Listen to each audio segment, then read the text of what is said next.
नमस्कार, स्वागत है आप सभी का संवाद। किसी ने प्रश्न पूछा था, बहुत अच्छे से प्रश्न पूछे गए थे आज, कि मन में रिस्पेक्ट है, मन में स्नेह है, आदर है, प्रेम है, प्यार है, पर इसके बावजूद कभी कभी डिसरिस्पेक्ट हो जाता है, अनादर की भाषा मुंह से निकल जाती है, जो चाह नहीं रहे थे हम, तो उतर आया मूड हो जाता है, कभी खराब मूड होता है। तो उन्होंने शब्द काम में लिया था, फिजिकली आपका हेडेक हो तो आपका ऐसा मूड हो सकता है। उसी बात को आगे बढ़ाते हैं। कई बार फिजिकल हेडेक नहीं होता है, साइकोलॉजिकल हेडेक होता है। कोई ना कोई हमारे साथ परेशानी है, वो मनोवैज्ञानिक परेशानी भी हो सकती है, वो भौतिक परेशानी भी हो सकती है, और ऐसी परेशानी में हमसे ये अपेक्षा की जाए कि हम तो अपना मधुर व्यवहार बनाए रखेंगे, ज़रा मुश्किल हो जाता है। क्योंकि जो हमसे अपेक्षा कर रहा है उसे अनुमान ही नहीं है कि हम भौतिक रूप से या मनोवैज्ञानिक रूप से किसी परेशानी का शिकार हो रहे हैं। ये समस्या है, और इसको कहते हैं ईगो। मेरा अपना ईगो है, और हर व्यक्ति का ईगो है, और जिसका वजूद है उसका ईगो है। अगर किसी का अस्तित्व है तो उसमें अहम होगा। अब ये शब्द अहंकार नहीं है, अहम शब्द काम में लिया मैंने, ये मनोविज्ञान का शब्द है। जो हिंदी का शब्द अहंकार है या अंग्रेजी का जो ईगो लिटरल मीनिंग है, उससे इसका कोई मतलब नहीं है। ये अहंकार घमंड नहीं है, ये एक मनोवैज्ञानिक स्थिति है जिसे अहम कहा जाता है। और ये स्थिति हम जिससे बात कर रहे हैं उनकी मनोवैज्ञानिक स्थिति क्या है, अगर इसे नहीं पहचान पाएंगे तो ये गलतियां हमसे हो सकती हैं। उन्होंने ये भी कहा कि अगर कभी कभी लड़ाई नोकझोंक हो गई तो क्या बुरा है, पति पत्नी है, नोकझोंक कभी कभी हो गई, तो बोले एक बात तय कर लो, पति पत्नी को कह दो कि जब भी झगड़ा हो उसमें इंटरवल करें, कोई एक सचेत रहे, जागरूक रहे, बहुत हो गया अब इंटरवल, बाकी झगड़ा कल करेंगे। और कल तक दिमाग काम करने लगेगा, बुद्धि काम करने लगेगी, भावनाएं के तहत हम जो काम कर रहे हैं उससे बचकर बुद्धि के तहत काम करने लगेंगे। और जो ही बुद्धि भावनाओं पर नियंत्रण पाती है, हमारे निर्णय सही होने लगते हैं। इसे कहते हैं intellect has to control the emotions, और जिसका इंटेलेक्ट इमोशंस को कंट्रोल करता है उसे कहते हैं इमोशनली इंटेलिजेंट। इंटेलिजेंट बहुत इंपॉर्टेंट माने जाते थे आज से 50 साल पहले, ये बहुत इंटेलिजेंट है। अब ये छोटा सा लैपटॉप 12 इंच का, ये बहुत इंटेलिजेंट है, मैं कुछ भी नहीं इसके सामने। अब तो ये इंटेलिजेंट है। इंटेलिजेंस अब कोई मायने नहीं रखती है, भरी पड़ी इस डिब्बे का बहुत। सो इंटेलिजेंस इंपॉर्टेंट नहीं रहा, पर इमोशनल भी इंपॉर्टेंट नहीं है। इमोशनल व्यक्ति हमेशा निर्णय भावनाओं के तहत करेगा, तो कई दफे निर्णय गलत हो जाएंगे। तो ना तो बौद्धिक होना, ना भावनात्मक होना है, तो क्या होना है, बौद्धिक दृष्टि से भावनात्मक या भावनात्मक दृष्टि से बौद्धिक होना है, and that is emotional intelligence. Krishna का एक चित्र देखते हैं आप महाभारत का, एक रथ के 5 घोड़े रखे हुए हैं और अर्जुन रथ के ऊपर बैठे और कृष्ण रथ हाँक रहे हैं। कभी कभी इस चित्र को समझने की कोशिश कीजिएगा, आपके घर में बुजुर्ग पूछेंगे तो आपको मुझसे बेहतर समझा पाएंगे। ये 5 घोड़े हमारी कर्मेंद्रियां हैं, 5 एक्शन ऑर्गन्स। अगर ये रथ के घोड़े चाहे किसी दिशा में चले जाए तो रथ का क्या हाल होगा? अगर 5 घोड़े 5 अलग दिशा में चला जाए तो रथ का क्या हाल होगा? रथ के 5 घोड़े 5 अलग दिशाओं में चले जाएं तो रथ का क्या होगा? बिखर जाएगा। रथ हमारा जीवन, हमारे जीवन के 5 कर्मेंद्रियां अगर अनियंत्रित हो जाएं तो जीवन बिखर जाएगा। इसलिए इस चित्र में इन घोड़ों को कोई काबू कर रहा है। क्या चीज काबू कर रही है? घोड़े किस चीज से बंधे हुए? लगाम, बलगा, रेन। हमारे कर्मेंद्रियों को हमारा मन अपने नियंत्रण में रखता है तो हमारे कर्म वांछित होंगे, वरना अवांछित हो जाएंगे। लेकिन लगाम अपने आप में तो जीवनहीन है। मन तो वाचाल है। मन तो ऐसे बंदर की तरह है जो लगातार शाखाओं पे कूदते ही जाता है। और बंदर ऐसा जिसे बिच्छू ने काट लिया है और 2 घूंट शराब भी पी ली है, अब वो कैसा कूद रहा है? मन तो ऐसा है, घड़ी में या घड़ी में कहीं। आप मुझे सुन रहे हैं, पर सुनते सुनते पता नहीं और क्या बात है, सोच रहे हैं यार ये 5 बजे बड़ी हाई टी होने वाली थी, तो मन तो कहीं घूम रहा है। इस लगाम को भी कोई कंट्रोल करता है। कौन कंट्रोल करता है? कौन करता है? कौन? उस चित्र में कौन कर रहा है? कृष्ण। विवेक, विजडम, इंटेलेक्ट। जब हमारे मन को हमारा विवेक नियंत्रित करेगा तब हम विजेता अर्जुन पुरुषार्थ को प्राप्त करेंगे और पार्थ कहलाने के हकदारी होंगे। हमारा जीवन तब आनंदमय होगा, हम तब आनंदमय कोश में होंगे जब हमारा ज्ञानमय कोश या विज्ञानमय कोश हमारे मनोमय कोश को नियंत्रित करेगा और वो मन हमारे कर्मों को नियंत्रित करेगा। और कर्म में हमारे वाणी शामिल है, एक्शन ऑर्गन में जुबान शामिल है। तो हमारे कर्म, हमारे एक्शन, हमारी भाषा, हमारे शब्द, हमारा संप्रेषण, हमारा वार्तालाप, हमारा संवाद या हमारा विवाद जो भी है हमारे मन से नियंत्रित होता है। मन को बुद्धि नियंत्रित करेगी तो हम आनंदपूर्ण जीवन जिएंगे, वरना तो कई जगह क्लेश दुख आते रहेंगे हमारे अपनी सिर्फ बोली की वजह से, व्यवहार की वजह से। और ये क्यों होता है? अगेन ईगो है इसके अंदर।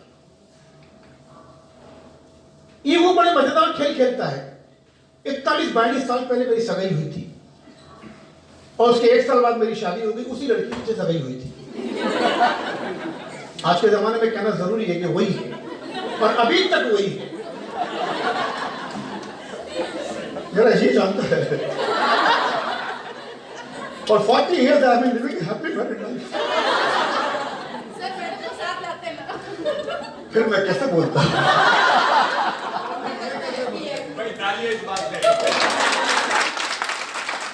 मेरे स्टूडेंट को लगता है मैं बहुत कॉन्फिडेंट टॉकर हूँ। मैं उनसे कहता हूँ कभी देखो मुझे जब बीवी से बात करता हूँ, सब मालूम पड़ जाएगा कैसा कॉन्फिडेंस है। तो 1 साल सगाई रही, उसकी शादी हो गई और उस 1 साल के दौरान दोनों के परिवारों ने एक दूसरे से मिलने की इजाजत दे रखी थी। ये जो बच्चियां बैठी हैं आश्चर्य होगा, इसमें क्या बड़ी बात है? आज के जमाने में बड़ी बात नहीं, पर 42 साल पहले एक क्रांतिकारी कदम था। 2.5-3 घंटे वो मेरी पत्नी, जो तब पत्नी नहीं थी, मंगेतर थी, अपनी जूते चप्पल सड़ी खोल के पाँव झील में लटकाए हुए पाँव हिलाती रहती थी और धीरे से कंकर डालती थी, टपक टपक। और 2.5-3 घंटे माधवी मैडम कह के गई, कम्युनिकेशन करे ही नहीं, बोले ही नहीं। और मैं हैरान परेशान, बड़ी मुश्किल से हफ्ते में एक दिन इजाजत मिलती है, बोलती नहीं है, क्या करती है? और मैं बेचारा 2.5-3 घंटे पत्थर उठा के झील के उस पर फेंकता रहा था। शाम को आके गर्म पानी का सेक करता था। हम कुछ नहीं बोलते थे पर हमारे बीच संप्रेषण हो जाता था। और आज 40 साल शादी को हो गए, मैं चिल्ला चिल्ला के कहता हूँ, या तुम कब समझोगे? आज कब समझोगे? अब हम बोलते हैं लेकिन समझते नहीं हैं। तब हम बोलते नहीं थे पर समझते थे। तो जहां मन में जुड़ाव है, और जब तक मन में जुड़ाव है, मेरा अभी तक है, तब तक बोलना नहीं पड़ता है, समझा जाता है। एक कहते हैं पायस कम्युनिकेशन, एक कहते हैं बायस कम्युनिकेशन। पायस यानी पवित्र संप्रेषण और बायस यानी पूर्वाग्रह से ग्रसित। मुझे मालूम है क्या कहना चाहते हैं, मुझे मालूम है इसका मतलब ये है। पहले मतलब नहीं निकाले जाते, तो मतलब निकाले जाते हैं। तो हम जब बायस पूर्वाग्रह ग्रसित हो जाते हैं तो सही शब्द का भी अर्थ हम गलत समझने लगते हैं। ये मुश्किल होती है, संबंधों में कटुता इस तरह पैदा होती है। वही शब्द 40 साल पहले कुछ और मायने रखता था, आज कुछ और मायने रखता था। वो जब कुछ नहीं बोलती थी मैं झुल्ला जाता, तुम पागल हो यार। और मैं खड़ा होकर बैठी होती थी, मुझे देखती थी, मुझसे कहती थी आप भी तो। और मैं कहता हूं तुम पागल है? हाँ पागल हूं, तभी आपने शादी की। पागल हूं, पागल हूं। अब वही शब्द पागल, उसका अर्थ बदल गया। और क्यों बदल गया? उसका कारण है ईगो। मैं जो कहानियां कह रहा हूं सब कहानियां हैं, सच नहीं भैया। तो कारण क्या है? ये संप्रेषण क्यों हो जाता, मूड क्यों हो जाता, प्रश्न आया था। और माधवी चूंकि अपना बात खत्म कर चुकी थी, वहां से बात आगे बढ़ाता हूं मैं। ये मूड हो जाता है ईगोस की वजह से। ईगो आड़े आ जाते हैं और इसलिए संप्रेषण में भ्रम हो जाता है और इसलिए संबंधों में कटुता हो जाती है। संप्रेषण बहुत महत्वपूर्ण चीज है आपसी संबंधों में, मधुर संबंधों के लिए संप्रेषण।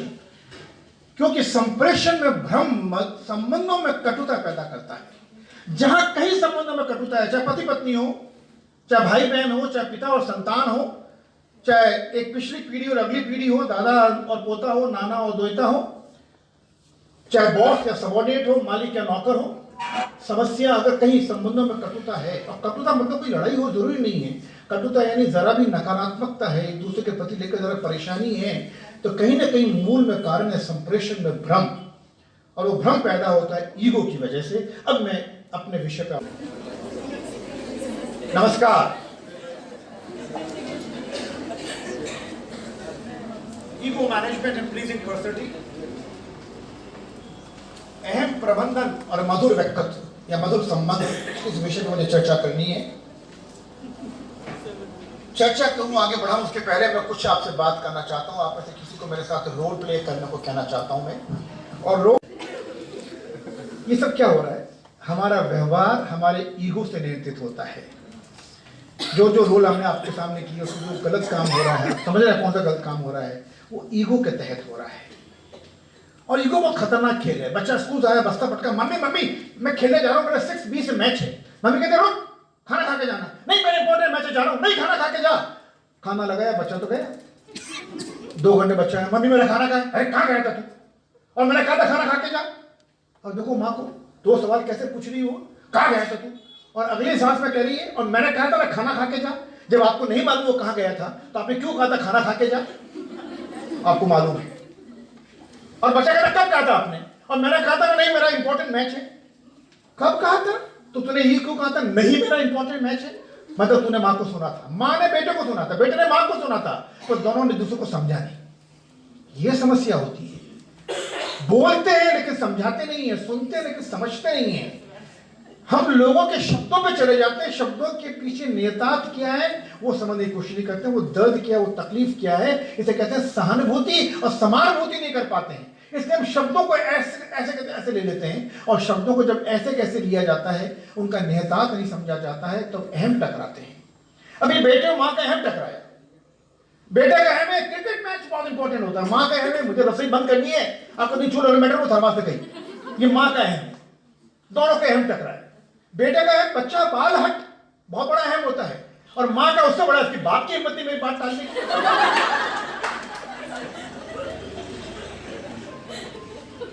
तो दोनों अगर एक दूसरे की तकलीफ समझें, परेशानी समझें, और वो कैसे समझे डॉक्टर माधवी ने बताया, बात करनी पड़ेगी, संवाद करना पड़ेगा। ईगो कब टकराते हैं और कब संवाद की स्थिति पैदा होती है, ये बात मैं आगे करता हूं। एक होता है पेरेंट ईगो, एक होता है एडल्ट ईगो, होता है चाइल्ड ईगो। थोड़ा तकनीकी बात शुरू होगी अब। पेरेंट ईगो यानी अभिभावक अहम, एडल्ट ईगो यानी वयस्क अहम, और चाइल्ड ईगो यानी एक शिशु अहम या बालक अहम।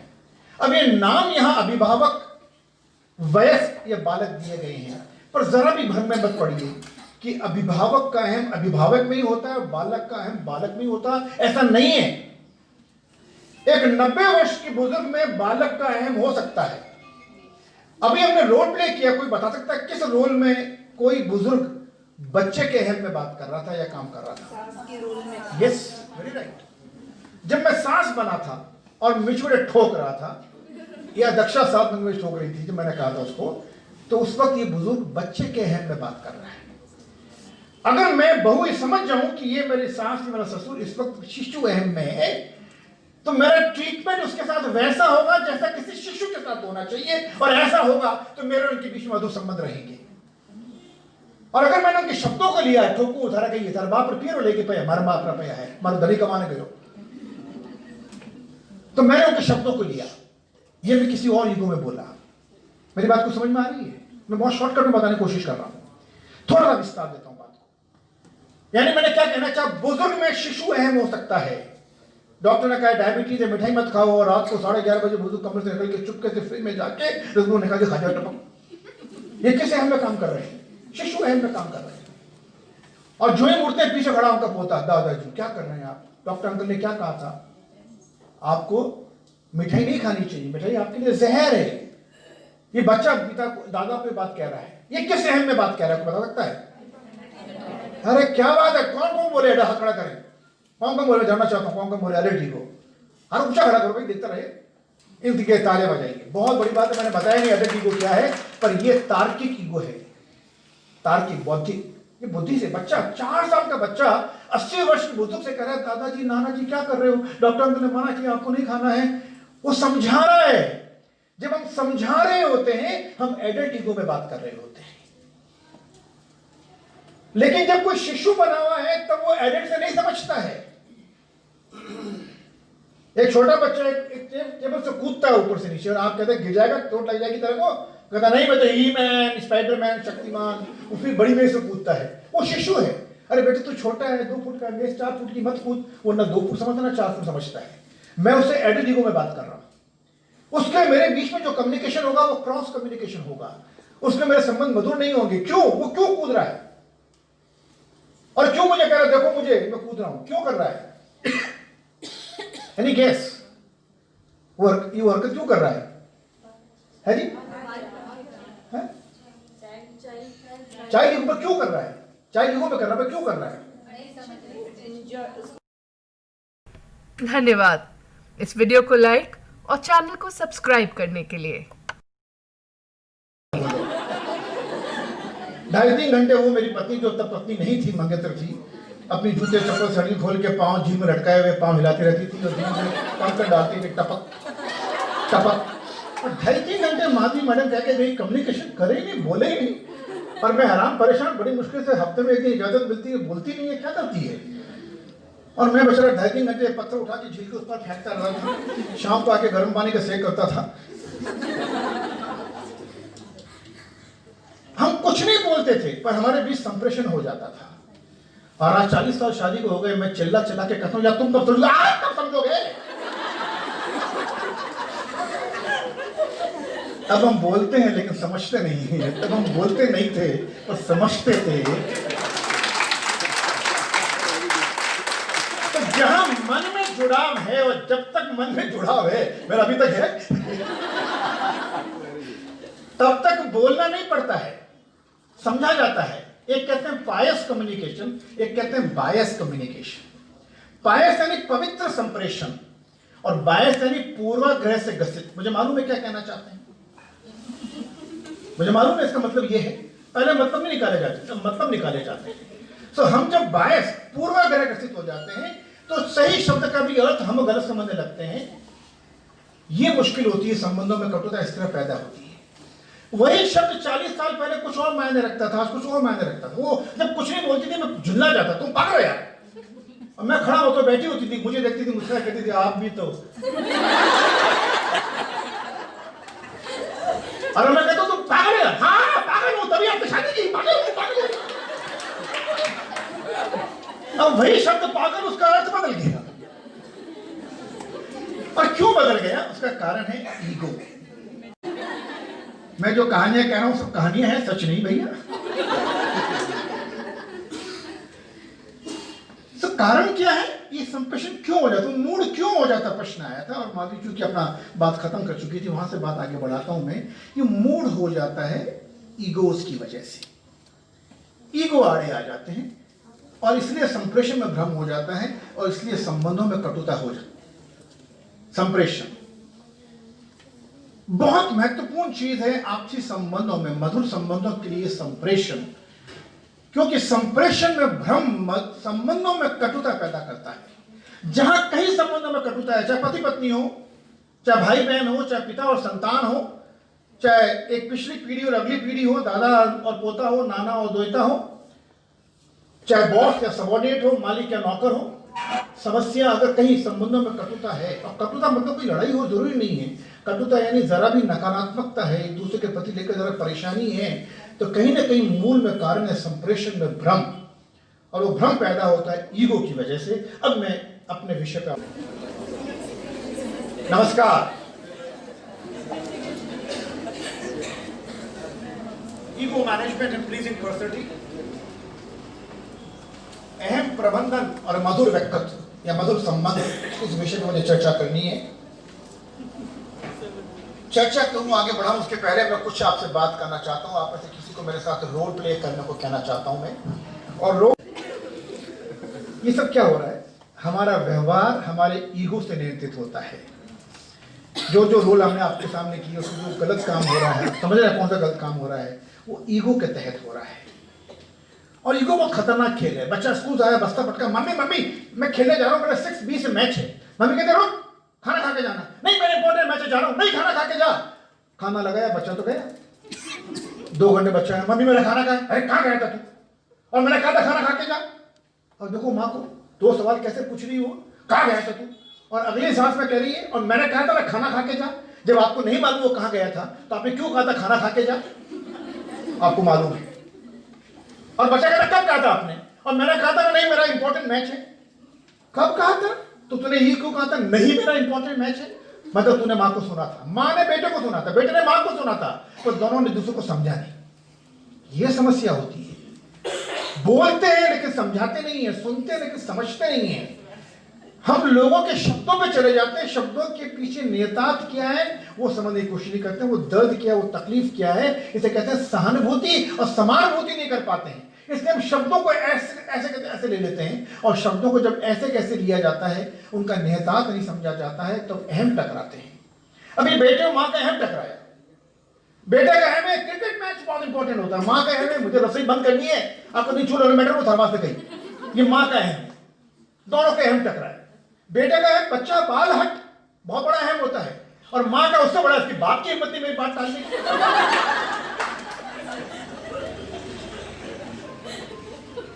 तो दोनों अगर एक दूसरे की तकलीफ समझें, परेशानी समझें, और वो कैसे समझे, डॉक्टर माधवी ने बताया बात करनी पड़ेगी, संवाद करना पड़ेगा।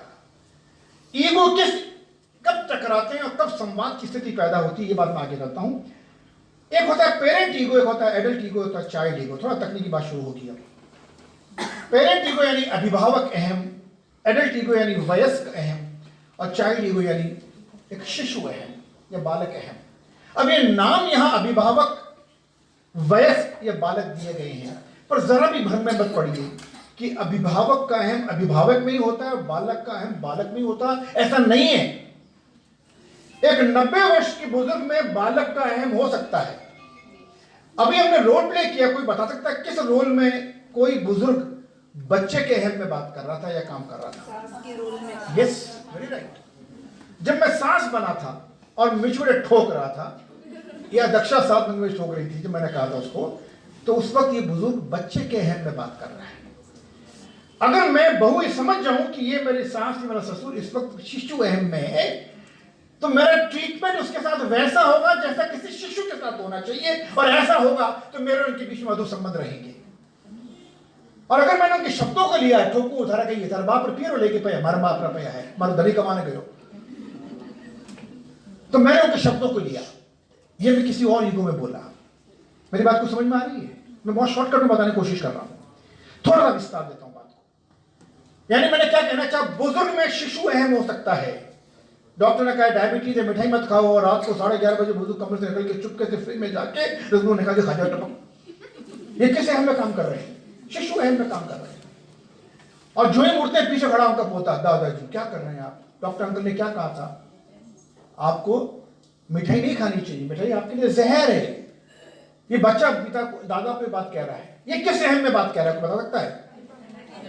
अरे क्या बात है, कौन कौन बोले, हाथ खड़ा करें, कौन कौन बोले, जानना चाहता हूं कौन कौन बोले, अरे ठीक हो, हर ऊंचा खड़ा करो भाई, देखता रहे, इनके ताले बजाइए। बहुत बड़ी बात है, मैंने बताया नहीं अदर ईगो क्या है, पर ये तार्किक ईगो है, तार्किक बौद्धिक। ये बुद्धि से बच्चा, 4 साल का बच्चा 80 वर्ष के बुजुर्ग से कह रहा है दादाजी नाना जी क्या कर रहे हो, डॉक्टर अंकल ने मना किया आपको नहीं खाना है, वो समझा रहा है।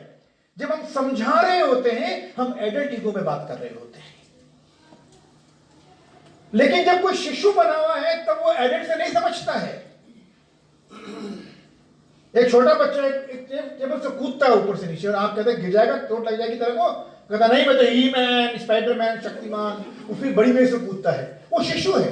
अरे बेटे तू छोटा है, 2 फुट का मेज 4 फुट की मत कूद, वो ना 2 फुट समझता ना 4 फुट समझता है। मैं उससे एडल्ट ईगो में बात कर रहा हूं। उसके मेरे बीच में जो कम्युनिकेशन होगा वो क्रॉस कम्युनिकेशन होगा, उसमें मेरे संबंध मधुर नहीं होंगे। क्यों? वो क्यों कूद रहा है, और क्यों मुझे कह रहा है देखो मुझे मैं कूद रहा हूं, क्यों कर रहा है? Any guess? वो हरकत क्यों कर रहा है जी? चाइल्ड ईगो पर क्यों कर रहा है? चाइल्ड ईगो पे कर रहा है, क्यों कर रहा है? धन्यवाद इस वीडियो को लाइक और चैनल को सब्सक्राइब करने के लिए।